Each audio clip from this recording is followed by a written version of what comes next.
ตัสสะภะคะวะโต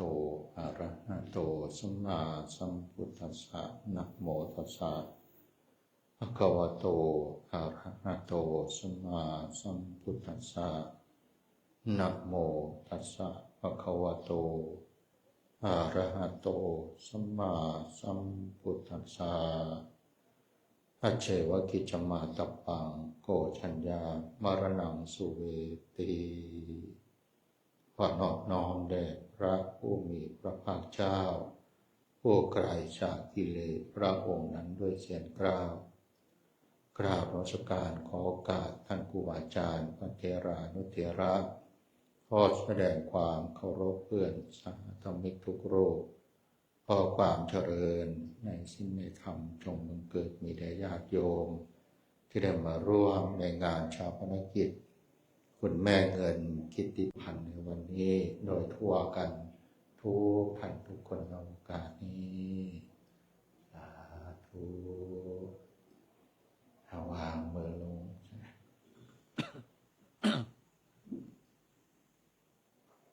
ขอโอกาสพระคุณเจ้าคณะสงฆ์ขอแสดงความเสียใจกับครอบครัวลูกหลานคุณแม่เงินที่ได้สูญเสียคุณแม่ไปในวาระสุดท้ายของชีวิตพวกเราก็จะได้บำเพ็ญกุศลชาปนกิจกับสรีระสังขารร่างกายของคุณแม่เพื่อเป็นการแสดงออกถึงความรักความเคารพความสำนึกความกตัญญูอันนี้ก็ถือว่าเป็นสิ่งที่ควรทำเพราะว่าเขามีแม่ผู้เดียวมีพ่อผู้เดียวคันเฮาบ่เฮ็ดให้บ่ทำให้มันเถื่อมันก็ฆ่าใจเฮาชั่วมื้อใดเพิ่นได้มีดราม่าเพิ่นได้มีคำเว้าคำว่าเรียกว่างานศพคนอีสานนี่เปลืองนะเวลางานศพแล้วเจ้าภาพก็หมดเงินเป็นหนี้เป็นสินพอเถื่อก็เป็นตาสงสารเจ้าภาพอันนี้ก็แม่นอยู่เด้บางหม้องก็แม่นอีหลีเพราะว่าเวลาเฮาแบบจัดงานบางเทื่อเฮาบ่เบิ่งกำลังเจ้าของบ่เบิ่งความพอดีมันก็เลยเฮ็ดให้เฮาลำบากบางคนบ่มีเงินก็กินหลายอยู่หลายอยู่ดนบางเทื่อก็ว่าเฮ็ดให้พ่อให้แม่ตายให้พ่อแม่ได้บุญได้กุศลนำที่พ่อแม่ตายแต่ว่าเบิ่งอีหลีแล้วก็เฮ็ดให้คนเป็นนี่ล่ะกินจักกินเหล้ากินยาจักขาหมูขางัวจักอันใดจักอันใดมันหมดเปลืองอันนี้ก็จักสิห้ามจังได๋เพราะว่าผู้ตายก็ตายไปแล้วก็เฮ็ดจังได๋บ่ได้ก็ผู้อยู่นี่ล่ะสิเฮ็ดเอาเฮาก็ต้องเบิ่งความเหมาะสมในฐานะอันนี้คือว่ามันเป็นเรื่องที่เฮาก็พิจารณาได้อยู่ดอกคันมันลำบากเฮาสิหมดเงินหมดทองหลายแม้แต่ค่าใช้จ่ายในส่วนของศาสนานี่คันเฮาบ่มีเพิ่นก็บ่ได้ว่าหยังดอกครูบาอาจารย์คันบ่มีเงินนี่ดีก็เอามาไว้วัดก็ได้เพิ่นก็สิสวดให้อยู่ตัวเพิ่นก็คือสิว่าใจร้ายใจจืดติพระครูโอภาสก็ได้ถึงเพิ่นสิสวดบ่เขาได้เพิ่นก็สิมาย่างซองเบิ่งอยู่ตัวอันนี้ว่าถือว่าคันผู้ใดบ่มีก็มาหาครูบาอาจารย์เขาหน่อยบ่มีเด้อให้ครูบาอาจารย์ซอยเขาหน่อยแน่คันสิเผาเลยย้านบ่ได้บุญให้พ่อให้แม่เอาศพมาวัดพระเพิ่นสวดให้เฮาก็ทำหน้าที่ทำบุญทำตามกำลัง2คืน3คืนหรือสิเผาเลยก็บ่เป็นหยังตัวนี้เฮาก็เฮ็ดได้คือกันเด้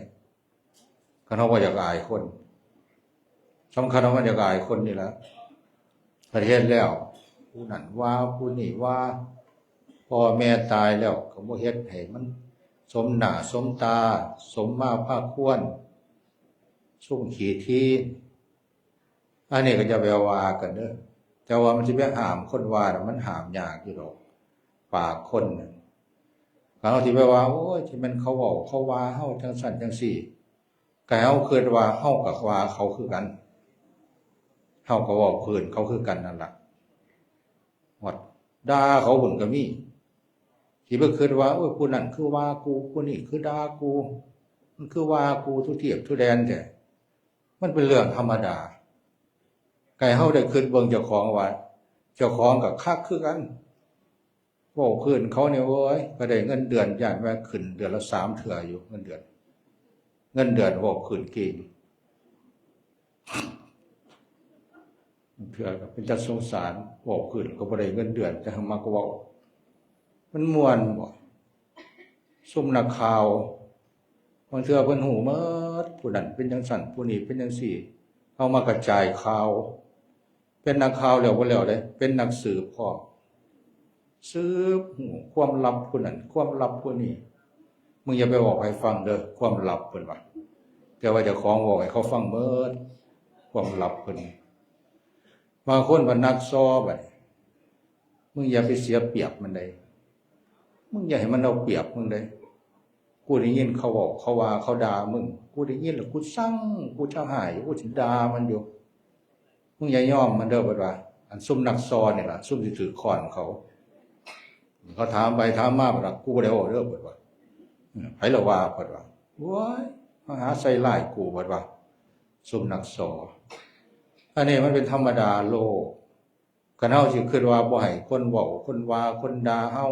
คนตำหนิเฮาก็เบิ่งเจ้าของนี่ล่ะเฮาก็ยังเคยด่าเขาเคยตำหนิเขาเคยเว้าเคยว่าอันใดก็แล้วแต่ละฉะนั้นเฮาทั้งหลายจึงต้องทำความเข้าใจสิเฮ็ดหยังทำหยังที่บ่ให้คนเว้าคนว่ามันเป็นไปบ่ได้แต่ว่าเฮาให้มันพอดี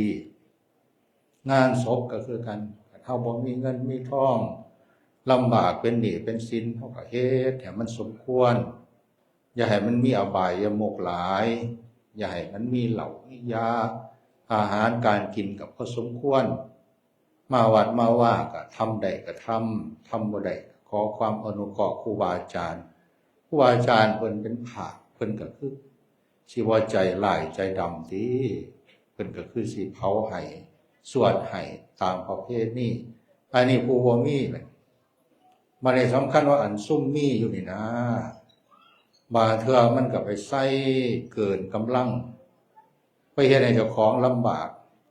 ถ้าว่าเงินสิมาทำบุญเงินสิมาใส่นั่นใส่นี่หรือว่าให้พ่อให้แม่น่ะบางเทื่อมันก็บ่ได้หมดหลายปานใดดอกมันหมดน้ำค่าเหล้าค่ายาหมดน้ำเครื่องอันใดที่มันบ่ได้เป็นประโยชน์บางคนก็เลยสิ้นเปลืองไป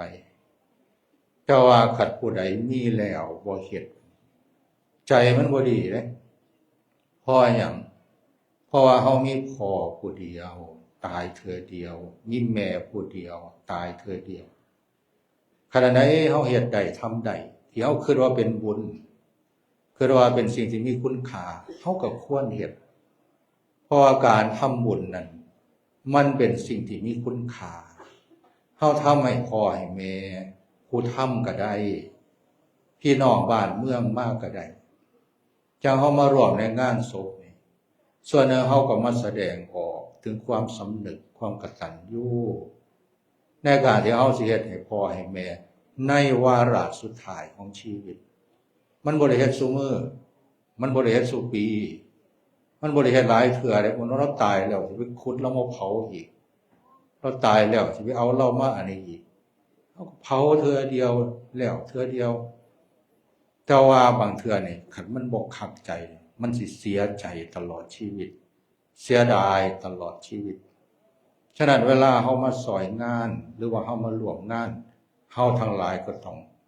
พิจารณาให้มันสมควรทั้งผู้เป็นเจ้าภาพก็ดีทั้งเป็นผู้มาซอยก็ดีมาซอยก็ซอยได้วันมาซอยให้เจ้าภาพนักใจมาซอยกินมาซอยเฮ็ดให้แบบใจ จักอันใดเป็นอันใดล่ะบ่ต้อนรับบ่ดูแลเพิ่นก็ว่าเจ้าภาพบ่ดีบัดงานกูน่ะนะจังสั่นจังซี่บัดงานมันล่ะกูไปแล้วกูบ่ได้กินมันบ่แนมมันบ่เบิ่งมันบ่ต้อนรับมันบ่สมฐานะผู้มีเกียรติบางเทื่อผู้มีเกียรตินี่ก็เมื่อยคือกันเด้บางเทื่อก็บ่เป็นตามีหลายดอกก็หยังมันเมื่อยก็บ่ได้นั่งโซฟาหรอกมันบ่คักก็บ่ได้นั่งเก้าอี้ลุยหรอกบางเทื่อมันก็โอ้ยมันบ่คักผู้บ่สมฐานะว่าผู้มีเกียรติมันยามอยู่เฮือนน่ะนะก็นั่งกินข้าวกับผืนกับเมียคือกันบางเทื่ออยู่ก็ปกติธรรมดานี่แหละฉะนั้นเฮาทั้งหลายเวลามาเฮาก็ให้มันสมควรมาซอยมาให้กำลังใจคันผู้ใดเฮ็ดได้ก็เฮ็ดทำบุญให้พ่อให้แม่ตามกำลังของเฮาแล้วในการที่เฮามาร่วมงานศพนี่มันก็เป็นการมาพิจารณาธรรมคือเฮามาเห็นแล้วเฮาได้ตอกย้ำความบ่ประมาทชีวิตที่เฮาเกิดมาเฮาเตรียมโตเตรียมใจรองรับความผัดผ่าการสูญเสียสำใดเมื่อนี้แม่ผู้อื่นแต่ว่ามื้อนึงสิเป็นแม่ของเฮาเมื่อนี้แม่ผู้อื่นพ่อผู้อื่นหรือว่าเป็นคนอื่นที่บ่ได้ผูกพันเป็นญาติเป็นพี่เป็นน้องแต่ว่ามื้อนึงสิเป็นมื้อของเฮา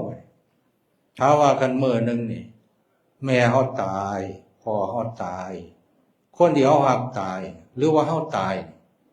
เฮาสิสามารถจัดการกับจิตใจเจ้าของหรือว่าชีวิตที่เฮาสิต้องพัดภาคจากทรัพย์สมบัติหน้าที่ตำแหน่งเกียรติยศเวลาเฮาจากไปล่ะเฮาสิเหลือหยังไว้เฮาสิได้หยังไปอันนี้มันเป็นเรื่องสำคัญอยู่เด้เพราะว่าชีวิตเฮานี่บางเทื่อคันบ่เว้าคันบ่ตอกย้ำนี่บ่ว่าแต่ไผแม้แต่พระที่เคยว่าเป็นพระก็ดีเป็นแม่ชีก็ดีเป็นนักปฏิบัติธรรมก็ดีสิเข้าใจในธรรมะสิลดสิละสิปล่อยเดี๋ยวว่างได้หมดบ่บางเทื่อมันก็บ่ได้ดอกแต่ว่าก็เป็นเรื่องที่เฮาต้องศึกษาเป็นเรื่องที่เฮาต้องปฏิบัติเป็นเรื่องที่เฮาต้องตอกย้ำช่วงนี่ประมาณตั้งแต่ออกพรรษามานี่อาตมาไปงานศพมาเกือบ10ศพคนรวยเป็นพันล้าน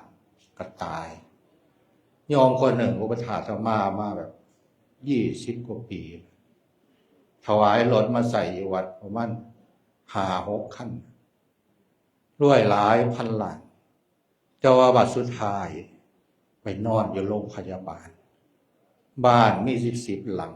ธุรกิจกิจการรถโอ้จะคันเงินก็บ่ฮู้เท่าใดแต่ว่าวาระสุดท้ายก็ต้องไปนอนอยู่โรงพยาบาลกินก็บ่ได้หายใจเองก็บ่ได้สุดท้ายชีวิตก็ต้องตายจากทรัพย์สมบัติที่ตนเองมีหน้าที่ที่ตนเองเป็นถ้าว่าชีวิตเฮานี่สิรวยปานใดก็ต้องตาย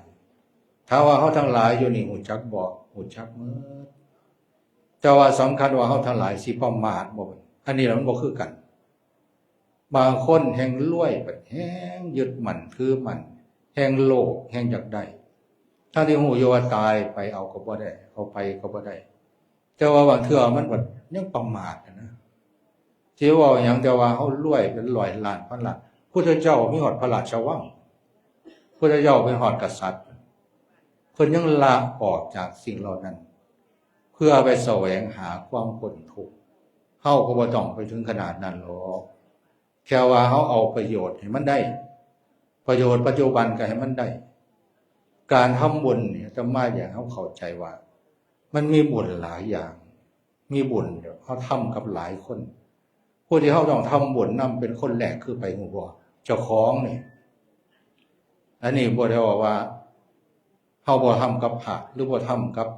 ซอยคนอื่นอย่างคนอื่นนี่เป็นยังต้องให้ทำกับเจ้าของเพราะพระพุทธเจ้าเพิ่นเนี่ยเอาให้ความสำคัญกับตัวเฮาในที่สุดคันเฮาบ่ทำบุญกับเจ้าของนี่บ่บางคนสิลำบากสิเดือดร้อนสิเป็นทุกข์ถ้าว่าเฮานี่บ่อยากทุกข์มันบ่คันเฮาบ่อยากทุกข์เฮาต้องทำบุญกับเจ้าของให้เจ้าของกินดีๆที่มันแบบบ่เป็นโทษ ดูแลสุขภาพเบิ่งแย่งเจ้าของให้มันสมควรบ่ให้ลำบากเจ้าของไปไสมาไสหูจักเฮ็ดหูจักหาหูจักขยันหูจักอดจักทนมีธรรมะรักษาเจ้าของถ้ามาบางเทื่อนี่เฮาไปบอกผู้อื่นสอนผู้อื่นมันก็ยังบ่ดีเท่าสอนเจ้าของเด้ทรัพย์สมบัติที่เฮามีนี่เฮาไปให้คนอื่นซอยคนอื่นไม่ได้ทำบุญก็ดีอยู่แต่มันบ่ดีเท่าให้เจ้าของให้เจ้าของหนึ่งก็คือดูแลเจ้าของให้มันดีให้เจ้าของอย่างที่สองคือให้คนที่เกี่ยวของกับเฮาดูแลครอบครัวให้มันดีให้เขาอยู่แบบมีความสุข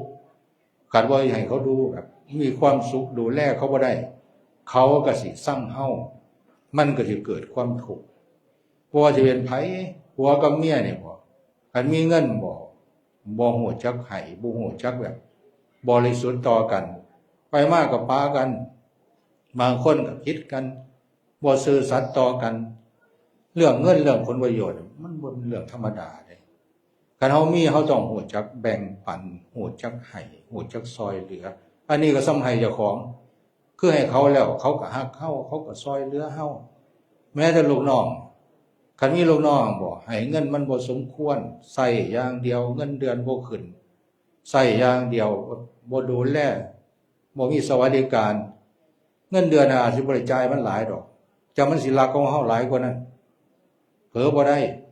ให้เงินเดือนกูซำนี้บ่เป็นหยังดอกเว้าได้บ่ได้อดเอาแต่มึงอย่าเผลอกันแล้วกันเฒ่าแก่เผลอนำได้ก็ลักขายหัวน้ำมันรถเป็นหยังดูดเอาในถังเจ้าของนั่นล่ะเฒ่าแก่เผลอบ่ได้ลักเอาขายได้ก็ใส่กระเป๋าเจ้าของคันเฮาบ่จะแบ่งปันบ่ให้ความหักสงสารเขาบุคคลที่อยู่รอบข้างซ้ำเรื่องซ้ำหยังซ้ำเป็นโจรซ้ำเอาลูกน้องเป็นโจรซ้ำเอาผัวเป็นโจรเอาเมียเป็นโจรพี่น้องเป็นโจรเพราะหยังเพราะเฮาบ่ให้เขาก็สิหาวิธีเอาเฮาก็สิเดือดร้อนฉะนั้นเวลาเฮาได้ทรัพย์มานี่ทำบุญกับเจ้าของให้มันได้ทำบุญให้ผู้อื่นให้มันมีความสุขในการเป็นอยู่ร่วมกันเหลือจากนั้นบัดนี้เฮาก็เอามาดูแลผู้มีพระคุณพ่อแม่หรือว่าผู้ใดที่เฮาสงเคราะห์ได้ในโลกในสังคมในการเป็นอยู่ร่วมกันสุดท้ายเพิ่นให้เฮ็ดหยังเอามาทำบุญเอามาฝังดินไว้อันนี้สุดท้ายเลยเด้นี่สุดท้ายคือว่าเฮาตายไปกูก็นำบ่ได้ว่ากูใส่บาตรได้กูก็ใส่บาตรกูทำบุญได้กูก็ทำจักหน่อยเพราะว่าคันตายไปแล้วเดี๋ยวกูสิบ่มีที่เพิงบ่เห็นนรกบ่เห็นสวรรค์บ่ฮู้ว่าชาติหน้ามีบ่มีแต่ว่าเฮามีบุญเฮามีที่เพิงมันก็สบายใจมันก็ปลอดภัยถ้าว่ามื้ออื่นมีบ่มื้ออื่นมีแต่ว่าเฮาเห็นมื้ออื่นแล้วบ่เฮาบ่ทันเห็นถ้าว่าชาติหน้ามีบ่เฮาบ่เห็นชาติหน้าแต่ว่าคันเฮาตายแล้วเฮาสิฮู้ว่ามันมีบ่เฮาสิไปท่าฮอดมื้อตายล่ะกูจังสิพิสูจน์ว่ามันมีบ่ชาติหน้าคันฮอดมื้อตายแล้วสิไปหาไสล่ะท่านบุญธรรมะก็บ่มีสติปัญญาก็บ่เกิดการเดินทางในวัฏสงสารเฮาจึงต้องมีบุญมีธรรมฉะนั้นเฮาทั้งหลายจึงอย่าประมาทในชีวิตเด้อเฮาทั้งหลายนี่ฮู้จักหมดล่ะแต่ว่าเฮาสิฮู้จักพิจารณาบ่1ทำบุญกับเจ้าของฝากไว้ดูแลเจ้าของให้มันดีอย่าให้มันลำบากอย่าให้มันเดือดร้อนมันสิบ่ได้ยากนำคนอื่นแล้วเฮาดูแลเจ้าของดีคนอื่นก็สิบ่ได้ลำบากนำเฮาก็สิซอยคนอื่นได้ดูแลคนอื่นได้อันนี้ล่ะสวรรค์บนดินอันนี้ล่ะคือความสุขในปัจจุบันจากนั้นเฮาก็อย่าประมาททำบุญให้ทานอันใดที่เฮาเฮ็ดได้ทำได้ตามกำลังเฮาทำความดีร่วมกันคนเฮาเวลาตายแล้วสิมาเสียดายตายแล้วสิมาคิดโอ้ยกูหักพ่อหักแม่กูหักพี่หักน้องกูอยากซอยนั่นซอยนี่ตอนมีชีวิตอยู่บ่เฮ็ดตอนตายแล้วสิมาเสียดายที่หลังเสียใจที่หลังบางเทื่อมันก็เฮ็ดหยังบ่ได้แต่ว่าชีวิตเฮาในปัจจุบันนี่สำคัญที่สุดธรรมะฝากไว้แต่เพียงเท่านี้ที่จริงก็เว้ากันดูคุยกันดูอยู่โยมทั้งหลายก็ฮู้จักคุ้นเคยเคารพนับถือก็ฮู้จักอยู่ว่าชีวิตมันเป็นจังไดเกิดแก่เจ็บตาย กะให้เฮาได้มีบุญเป็นที่พึ่งให้เฮามีธรรมในการเป็นอยู่รวมกันพิจารณาธรรมให้มันได้เกิดแก่เจ็บตายเวลาของชีวิตมันบ่แน่นอนอีหลีโยมหลายคนตายแบบบ่น่าที่สิตายเร็วปานนั้นบ่น่าที่สิพัดผ่านบางเทื่อมันบ่บอกล่วงหน้าแม้จะเฮาก็คือกันฉะนั้นในขณะที่ยังมีชีวิตอยู่นี่เอาประโยชน์ให้มันได้ปล่อยว่างให้มันได้อาตมามีสโลแกนสั้นๆก่อนสิจบว่าทำบุญทุกวันรักษาศีลให้ดีปล่อยว่างให้ได้เป็นอย่างนั้นต้องทำบุญทุกวันมื้ออื่นอาจสิบ่ได้ทำมื้อนี้อาจจะเป็นมื้อสุดท้ายของเฮารักษาศีลให้ดีเพราะว่าคันเฮารักษาศีลบ่ได้บาปสิเกิดขึ้นกับเฮาคันเฮาตายมื้อนี้มื้ออื่นบาปกรรมนั้นสินำเฮาไปสู่ทุกขตินำเฮาไปสู่อบายแต่ละมื้อปล่อยว่างให้มันได้เวลาของชีวิตเนี่ยมันมีค่าอยู่เด้อย่าเวลาเอาไปทุกข์ไปทรมานกับความโกรธความเกลียดความสร้างการใส่อารมณ์การเอาใจเจ้าของหรือว่าอันไหนก็แล้วแต่ละสิ่งเหล่านี้มันเฮ็ดให้เฮาเป็นทุกข์เวลาเฮานี่สามารถเอามาสร้างความสุขเอามาเฮ็ดประโยชน์ได้บ่ฮู้เท่าใดอย่าเวลาเฮาไปแบบเมื่อยกับการเครียดการสร้างอิจฉาริษยาหน่อยอกหน่อยใจชีวิตเฮามันบ่มีเวลาพอสิให้เฮาเครียดให้คนดนๆหรือว่าอาฆาตพยาบาทเขาแบบบ่ปล่อยบ่ว่างไปอิจฉาริษยาคนอื่นเขาซึ่งเฮ็ดให้เจ้าของเป็นทุกข์เวลาที่เฮาสิทำความดีมันก็บ่พอเวลาที่เอาไปทำให้เกิดประโยชน์บางอย่างมันก็ยังบ่ได้ยังสิไปจังซั่นจังซี่เครียดให้ผู้นั้นสร้างให้ผู้นี้โอ้ยสงสารเจ้าของเด้อแต่ละมื้อก็เลยต้องปล่อยว่างให้มันได้แล้วเฮาสิบ่ทุกข์หลายนั่นแหละคือเป้าหมายของธรรมเป้าหมายของชีวิตขอบุญกุศลที่เฮาได้สร้างได้ทำจงส่งไปถึงคุณแม่เงินกิตติพันธ์ขอคุณยายได้รับรู้รับทราบถึงความหักความห่วงใยความดีบ่มีวันตายแม่บ่เคยตายจากเลือดเนื้อหรือว่าชีวิตของลูกเพราะว่าเลือดเนื้อของแม่นั้นแบ่งออกมาเป็นลูกคำสอนคุณงามความดีอยู่ในจิตในใจลูกถึงแม้ว่าแม่สิจากไปก็ขอให้ลูกเอาแม่มาไว้ในใจมาระลึกนึกถึงให้เป็นกำลังใจในการทำความดีหรือว่าในการดำเนินชีวิตก็ขอบุญนี้ส่งถึงคุณยายมีทุกข์คอยพ้นจากความทุกข์มีสุขให้สุขยิ่งขึ้นไปขอให้เฮาอย่าประมาทชีวิตเจริญงอกงามด้วยการทำบุญให้กับเจ้าของกลับไปทำบุญกับเจ้าของหลายๆเด้อดูแลเจ้าของให้ดีๆทำบุญกับผู้ที่อยู่ใกล้ๆให้เขาได้รู้จักว่าเฮาฮักเฮาเป็นห่วงกันเฮาเป็นฮักเขาห่วงเขาซอยเหลือเขาเขาก็ซอยเหลือเฮาเขาก็ฮักเฮากันเฮาไปว่าไปด่าเอาเปรียบเขาหรือว่าเฮ็ดอันใดให้เขาบ่พอใจเขาก็สิเครียดให้เฮาสร้างให้เฮาเขาก็สิเอารักเฮาหรือว่าหาวิธีที่ทำลายเฮาได้ฉะนั้นเฮาต้องดูแลคนไกลตัวคนไกลตัวบางเทื่อก็บ่ได้มาซอยหยังเฮาทันดอกซุ่มอยู่ไกลๆนี่ล่ะดีก็เฮาซอยชีวิตเฮาได้สิขาเฮาก็ซุ่มอยู่ไกลๆนี่ล่ะซุ่มรักซุ่มทรยศก็ซุ่มไกลๆนี่ล่ะเฮ็ดให้ดีก็ซุ่มอยู่ไกลซุ่มบ่พื้นเฮาก็ซุ่มอยู่